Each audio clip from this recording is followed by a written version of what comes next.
holy smokes, how do you get an American up here giving quotes in Estonia? There's no way I'm even going to try to replicate that. I have enough problems being from the South, talking the Queen's English.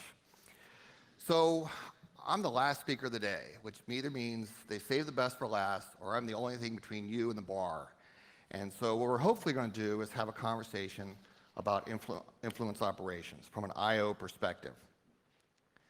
When you look at this, basically, I/O was originally defined in 1998 in Joint Pub 313 out of the United States, and it talked about 6 major efforts, including computer network attack, physical destruction, we talked about propaganda, we talked about deception, OPSEC. So it's been around for a while, I/O, and it's been refined, and now everybody's talking about cyber operations and so forth. But the key, I think, here is you got to talk about how you're going to influence people. And what's amazing, and what I thought was really interesting, was the Microsoft discussion where the lady was talking about cyber warfare. Here's a commercial company talking about cyber warfare. So what in some circles is looked as the military has definitely gone beyond that. And all the speakers you've seen in the last 2 days, and as well in this panel, are talking about the broader implications of I/O or influence operations. Let me give you an example, and I'm going to use history as well, because once again, when you start talking about cyber, when you start talking about I/O, it can get classified real quick. And so in an unclassified world, a lot of times historical examples work pretty well. We go back to the Balkans, to Serbia, to Milosevic. And at the time, the Allied coalition, which included some NATO countries, was trying to get Milosevic out of Serbia. So what do? They look at the tools in their arsenal, and they have incredible air weapons at their disposal. We have total air superiority in that area. So they start a bombing campaign. And for 54 days, they're doing a bombing campaign. Serbia is only so big, and at some point, the rubble starts bouncing because you're bombing the same targets over and over.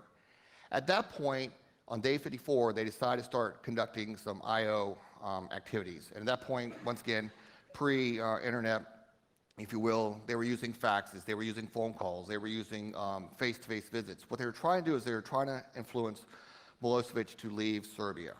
Obviously, the bombing was not influencing him. So what they did do was they went to the people, his cronies that were financing him, and they started influencing them, saying that if they didn't stop supporting him, they'd start losing their factories, they'd start losing their supplies, they'd start losing their money, and so forth. And within 2 to 3 weeks, they quickly capitulated. So once again, that's how you can use I/O. That's how you can conduct an influence campaign. And what we're going to talk about over the next few minutes is basically how to do that. How can you model that, and how can you basically try to develop some metrics from that to conduct I/O from an influence model. So just like the other speakers, and just like many people here, I believe that a new lexicon is needed. I believe there's a huge gap between the transformations that are occurring in information cyber and our ability to grasp what's occurring.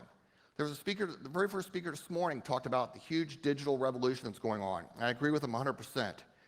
We have a shortage of tools. Our vocabulary, once again, the speakers mentioned, we don't have the right words, we don't have the right lexicon, we can't understand, and we're lagging behind what's going on as far as the world. There's a gap, and we need to develop a theoretical construct. We need to try to develop some models that can better explain events in this new era. So the basic question one must ask is, how do you model I/O, or how do you model cyber? And we're doing this to an extent. If you want to talk about networks, we can model networks. In the United States, they have the Joint Information Operations Range, or the JIOR. And they can build any network that you want. You can come in, you can bring in your hardware, you can bring in your software. You can model what would happen if you do an attack here or do an attack there. And so we can do that from a network architecture. We can model I/O. They're starting to do that with ICS, industrial control systems. In the United States, for example, they've got a couple of facilities. There's a former mental hospital, and there's a former prison that they're now utilizing. They're bringing them into shape, and they're going to start building out from an ICS standpoint, where you can come in and look at the different systems and look at SCADA, and you can do your attacks, and you can see how that will affect the electrical systems, the water, and so forth. So when it comes to things like that, you can model. But when it comes to try to influencing right here, it's very, very tough to develop a model. And what you're seeing on the slide there is some of the ideas that I came up with my dissertation. I've been working on this for about 10 years, between a couple books, a dissertation, and now the journal, where I've been trying to research and write articles and trying to determine what are good models for I/O, what are good metrics, and to date, I'm still trying to figure it out. It's a very tough question. Once again, when you look up there, you're trying to determine if the models are relevant to the real world, and therefore, if the model is relevant and if the model is built correctly. And so that's what I try to do in some of my research, and we'll talk about that in a few minutes. The other question is, how accurate is your theory, or how accurate can a model really be? Because if the theory doesn't describe, explain, predict, or prescribe what's really going on, then is it really a theory or is the model that's accurate?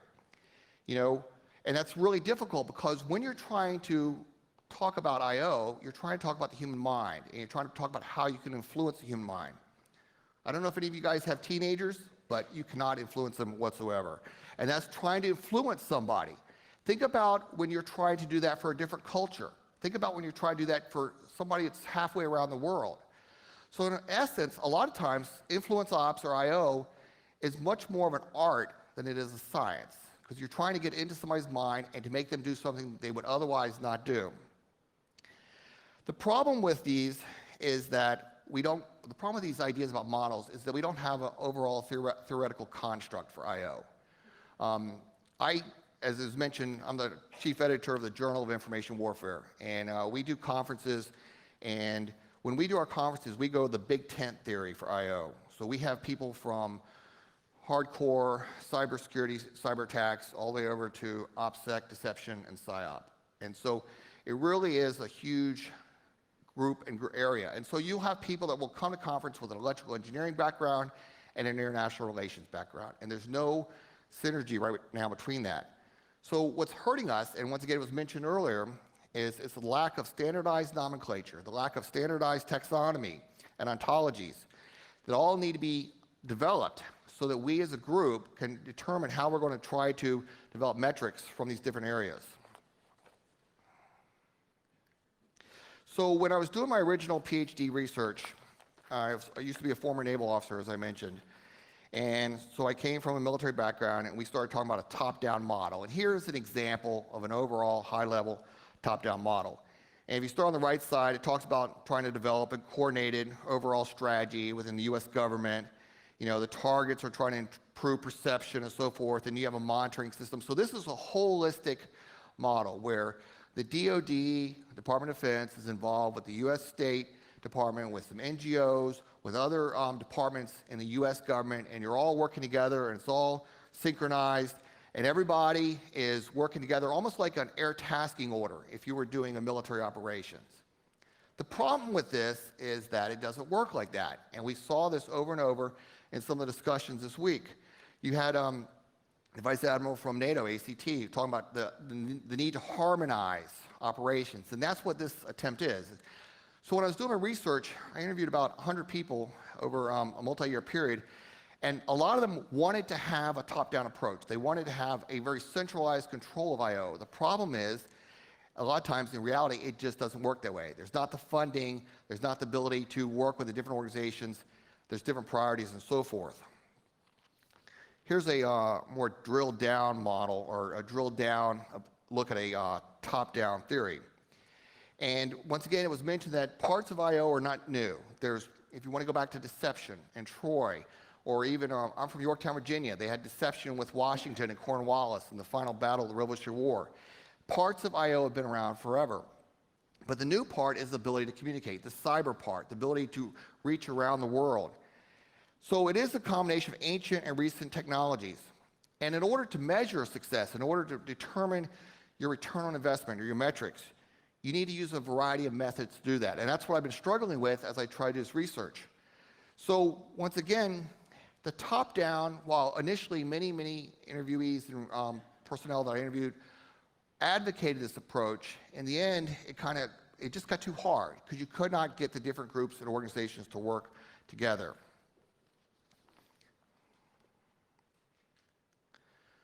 So then I looked at a bottom-up model. And let me give you two historical examples of, say, the top-down versus the bottom-up. One would be and they're both from Operation Desert Storm in 1991. A top-down model would be the deception campaign with Saddam Hussein, where basically we used a lot of amphibious operations, we used a lot of TV interviews, we used a lot of information, if you could, to persuade Saddam and his generals that we were going to do an amphibious attack into Kuwait, and that we were going to do our main thrust right up that route along the coast, and that's where the majority of the Iraqi forces were focused. In reality, we know that once we started doing the bombing campaign, we took out the radar, we took out the Iraqis' ability to see across the desert, we started to move the huge army forces out to the west, and we did the left flank. So that's a top-down because it's very well orchestrated. They got the media in there. They got everybody coordinated. You even had admirals and generals saying, yes, we're ready to do an amphibious assault, and it never happened. A bottom-up example from that same conflict would be the use of propaganda leaflets. If deception is aimed at one single person, that single decision maker, then propaganda, as he mentioned, is aimed at the masses. It's aimed at the larger group. So we're dropping leaflets. We're doing radio broadcasts for the Iraqi military. And once again, the leaflets are showing them that they can have food. They can have fresh fruit, if you will. If they surrender, they can be welcomed by their Arab brethren and so forth.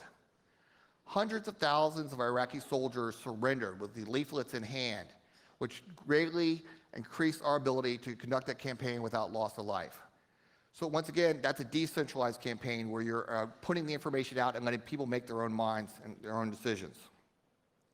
So as I continue my research, I ended up gravitating more toward the bottom-up model or the decentralized model from a how would you model I/O, how would you conduct influence operations, how would you develop metrics. And once again, this basically says that you will try to conduct I/O in a decentralized environment. You will work with key decision makers, but you will also accept any and all actions that are conducted. You basically try to put out, here's the goals, and let's see how we can get it done. There's no centralized funding, there's no centralized coordination, and it's not as synchronized as before, but in actuality, it's probably more practical and pragmatic based upon how the different agencies work and the funding available. And here's another example of that, showing specific, once again, how it can be done from a bottom up. And the interesting thing is that originally when I started my research, I was focused a lot on government agencies. But as we hear today, as I saw back then in my research, it's not just government agencies that are conducting influence operations. It's non-governmental organizations, it's commercial organizations. It's long since been a time when the DoD controlled its networks. The networks are basically provided by commercial providers. They're providing services. We saw, as an example, of the ramifications of Edward Snowden and how the commercial organizations are taking their and moving their data. This particular issue of the journal was published in April of last year. Every single article was written by a serving member of the NSA. They're either a GS or an SES, very top-level personnel.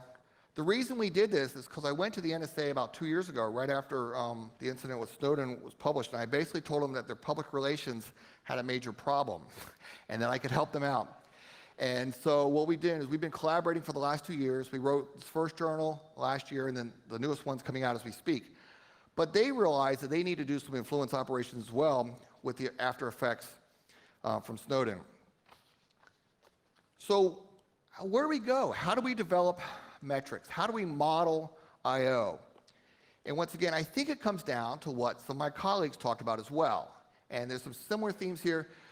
You mentioned Arkilla and Ronfeld. Those gentlemen were major parts of my dissertation. You mentioned Tim Thomas, once again, a great Russian I/O expert.